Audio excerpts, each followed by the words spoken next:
Assalamualaikum dan salam sejahtera. Bertemu kita kembali dalam channel Sunnah Rasul. Seperti mana yang saya janjikan dalam episod yang lalu, saya ingin menceritakan kepada audiens sebuah cerita tentang Nabi Musa alaihissalam. Jikalau anda masih baru dengan channel ini, saya mencadangkan kepada anda untuk menonton dahulu episod-episod yang sebelumnya kerana setiap episod mempunyai perkaitan antara satu sama lain. Mari kita lihat surah yang ke-17 iaitu surah Al-Isra'. Maha suci Allah yang telah memperjalankan hamba-Nya pada suatu malam dari Masjidil Haram ke Masjidil Aqsa. Dalam kitab tafsir kontemporari, ayat yang pertama ini ditafsir kepada cerita Nabi Muhammad SAW menjalankan Isra'.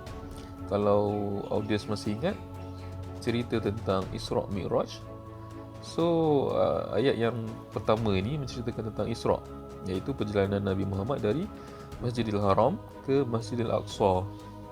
Sebenarnya bukan. Isra' yang ke-17 ini sebenarnya menceritakan tentang Musa dan Bani Israel. Sebagai buktinya, mari kita lihat ayat yang kedua. Dan kami berikan kepada Musa kitab, dan kami jadikan kitab Taurat itu petunjuk bagi Bani Israel. Jikalau audiens masih tidak percaya, mari kita lihat ayat yang di tengah-tengah. Ayat yang ke-55, kami berikan Zabur kepada Daud. Daud juga sebenarnya salah seorang Nabi dari Bani Israel. Dan saya ingin menunjukkan satu lagi contoh ayat yang berada di hujung surah, iaitu ayat 104. Dan kami berfirman sudah itu kepada Bani Israel. Ya, jikalau audiens ada masa untuk menelusuri surah Al-Isra', audiens boleh baca dari awal sehingga akhir dan audiens akan mendapati bahawa keseluruhan kisah di dalam surah Al-Isra' sebenarnya menceritakan tentang Nabi Musa dan Bani Israel serta cerita-cerita yang berlaku kepada Bani Israel pada suatu ketika dahulu.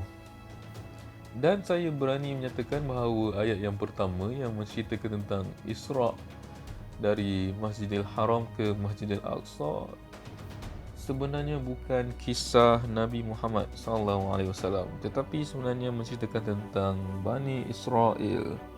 Mari kita cek ayat yang pertama ini dari bahasa Arab dia. Subhanallazi asra, ada perkataan asra di situ. Bi ba'dihi lailan minal masjidil haram ila masjidil aqsa. Perkataan asra ataupun isra bermaksud memperjalankan ataupun diperjalankan. Ia menceritakan tentang suatu bangsa yang diperjalankan. Jikalau audiens masih ingat dalam episod yang sebelum ni, saya ada menceritakan tentang Siratal Mustaqim, iaitu satu jalan yang lurus. Kita cerita dari segi istilah dahulu ya. Perkataan asra ataupun isra bermaksud yang diperjalankan atau memperjalankan. Bermaksud kaum dalam cerita surah Al-Isra' ini mereka berjalan di atas Siratal Mustaqim. Jikalau kita lihat ayat yang kedua, Israel. Sebenarnya dari sudut bahasa, kalau il di belakang dalam bahasa Hebrew, ia bermaksud Tuhan. Kalau Israel bermaksud diperjalankan oleh Tuhannya ataupun diperjalankan demi Tuhan. Bagi saya, siapa saja yang berjalan di atas Siratal Mustaqim dipanggil Bani Israel. Tetapi disebabkan perkataan Israel itu sendiri adalah berasal dari perkataan Hebrew, maka Bani Israel lebih signifikan kepada kaum Nabi Musa. Perkataan Bani Israel sangat banyak kita boleh temukan dalam Al-Quran. Ini bermakna adalah sangat penting untuk kita memahami cerita tentang Musa. Mari kita semak surah yang ke-26 iaitu surah Asy-Syu'ara. Ayat 63.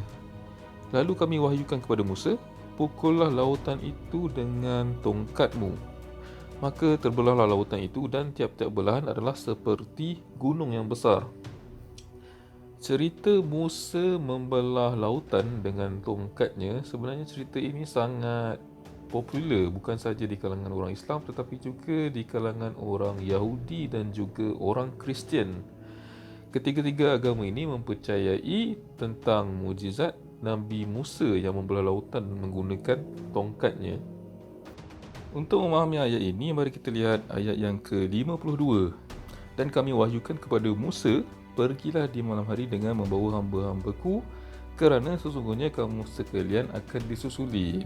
Dalam ayat ini bermaksud Bani Israel ini akan disusuli oleh Firaun dan orang-orangnya.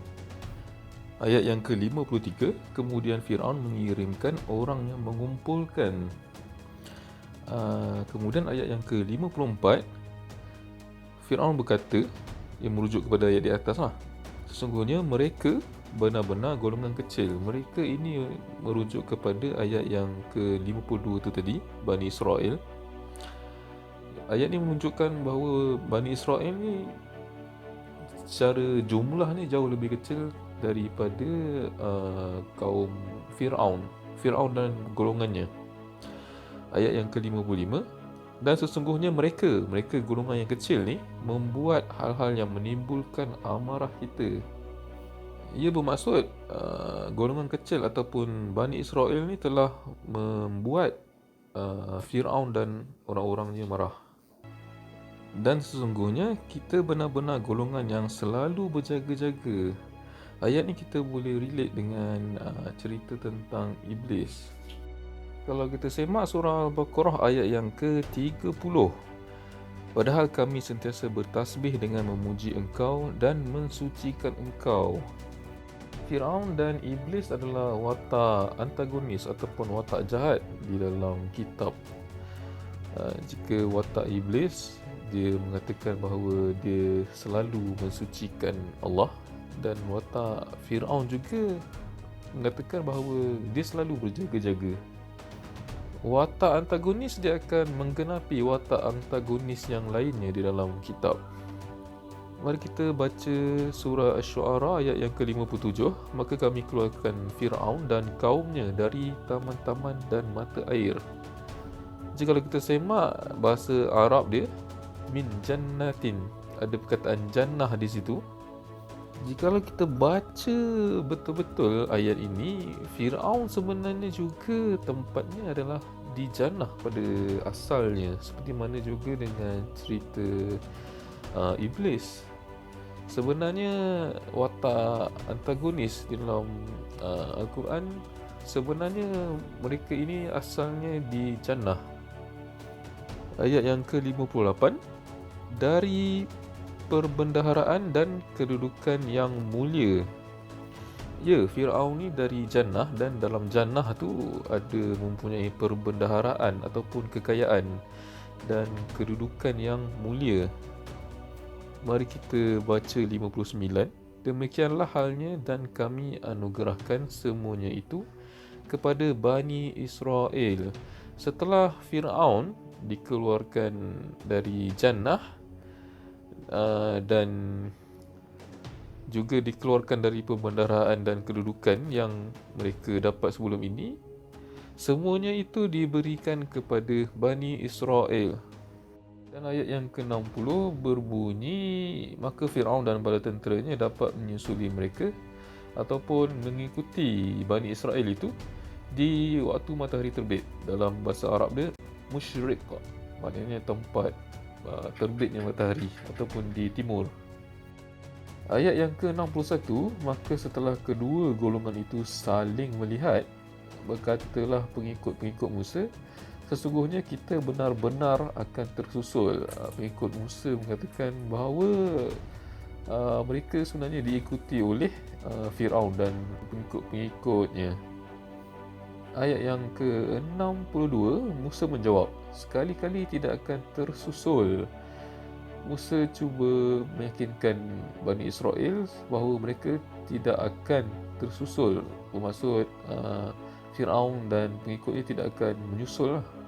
Sesungguhnya Tuhanku besertaku, kelak dia akan memberi petunjuk kepadaku. Masuklah kepada ayat yang 63 yang menyatakan, yang menceritakan tentang Musa memukul lautan itu dan terbelah. Dan kita masuk kepada ayat yang 64, dan di sanalah kami dekatkan golongan yang lain. Maknanya dekat sini kita boleh nampak ada satu golongan lagi. Dan 65, kami selamatkan Musa dan orang-orang yang berserta semuanya. Dekat sini Allah menyelamatkan Musa dan juga orang-orang yang beriman pada masa tersebut. Dan kami tenggelamkan golongan yang lain itu. Dan golongan yang lagi satu tu pun ditenggelamkan oleh Allah. Bermaksud daripada cerita Musa ini sebenarnya ada 3 golongan. Golongan yang pertama ialah Musa dan pengikutnya. Golongan kedua ialah Firaun dan pengikutnya. Kalau dalam ayat tadi kita boleh baca sebagai Firaun dan bala tentera. Dan ada lagi satu golongan yang ditenggelamkan oleh Allah. Ya, memang sebenarnya ada 3 golongan yang diceritakan dalam ayat-ayat ini. Jikalau kita rujuk kepada surah Al-Waqi'ah, surah yang ke-56, ayat yang ke-7. Dan kamu menjadi 3 golongan. Jika anda membaca dari awal surah, anda akan boleh nampak cerita tentang gunung-gunung dihancurkan, bumi digoncangkan. Sebenarnya ia menceritakan tentang satu kejadian dalam bentuk bahasa amsal ataupun bahasa perumpamaan. Tetapi tidak mengapa, saya akan fokus kepada ayat yang ke-7 dahulu. Kamu menjadi 3 golongan, dan seterusnya ayat yang ke-8, iaitu golongan kanan. Ayat yang ke-9, dan juga golongan kiri. Dan ayat yang ke-10, orang yang beriman paling dahulu. Kalau bahasa Arab dia, wasabiqun as-sabiqun. Tapi kalau kita perhatikan dahulu ayat yang ke-8, golongan kanan. Alangkah mulianya golongan kanan. Golongan kiri, alangkah sengsaranya golongan kiri. Golongan lagi satu, sabiqun as-sabiqun, mereka itu didekatkan kepada Allah. Tetapi dalam cerita Musa yang saya cerita sebentar tadi, juga sebenarnya adalah 3 golongan yang ini. Sebenarnya dalam penceritaan kisah Musa, kisah Firaun dan ada lagi satu golongan, sebenarnya ada 3 pihak di sini ataupun 3 parti. Kalau kita rujuk kembali dalam surah Al-Waqi'ah, ada satu golongan yang dimuliakan, satu golongan yang sengsara, dan satu lagi golongan didekatkan kepada Allah. So secara rumusnya ada 2 golongan yang positif dan satu golongan yang negatif. Tetapi berbeza pula dengan kisah Musa dalam surah Asy-Syu'ara. Satu golongan yang positif iaitu Musa dan orang-orang beriman. Golongan yang kedua adalah Firaun dan orang-orangnya, dan satu lagi golongan yang diceritakan dalam surah Asy-Syu'ara ni, ada satu golongan yang lain. So secara rumusnya ada satu sahaja golongan yang positif iaitu Musa dan pengikut-pengikutnya, dan 2 golongan negatif, Firaun dan satu golongan yang lain. Ya, kisah Musa, Bani Israel, Firaun dan satu golongan yang lain ni sebenarnya sangat tricky dan memerlukan daya analisa yang baik supaya kita boleh memahami kisahnya dengan baik. So secara rumusnya, kalau secara kasar kita lihat surah Al-Waqi'ah dan juga surah Asy-Syu'ara ada kontra, betul. Tapi sebenarnya bila kita tak faham, kita akan nampak sebagai kontra. Tapi bila kita faham, sebenarnya ayat ni berkait rapat antara satu sama lain. Tapi saya tidak akan sambung dalam episod kali ini. Saya akan sambung untuk episod yang seterusnya, kerana saya perlu present dalam bentuk grafik supaya audiens boleh nampak dengan jelas apakah yang dimaksudkan dengan Firaun, Musa dan Bani Israel, dan juga satu golongan lagi. Kerana pada pendapat saya, jikalau kita ingin mengimani Al-Quran itu, dan seperti mana yang saya sudah explain dalam episod yang sebelum ini, pada tahun 2024 ataupun tempoh 100 tahun ketiadaan khalifah, maka kekhalifahan itu akan terjadi kembali. Jika kita ingin melihat bagaimanakah kekhalifahan itu akan bangkit, pemahaman terhadap tiga golongan ini sebenarnya sangat penting. Untuk episod yang seterusnya, saya akan cuba membawa presentation dalam bentuk grafik supaya audiens boleh faham tentang tiga golongan ini. Dan juga saya akan sentuh tentang surah yang ke-10, iaitu surah Yunus. Saya akan menceritakan tentang tanda Musa dan tanda Fir'aun.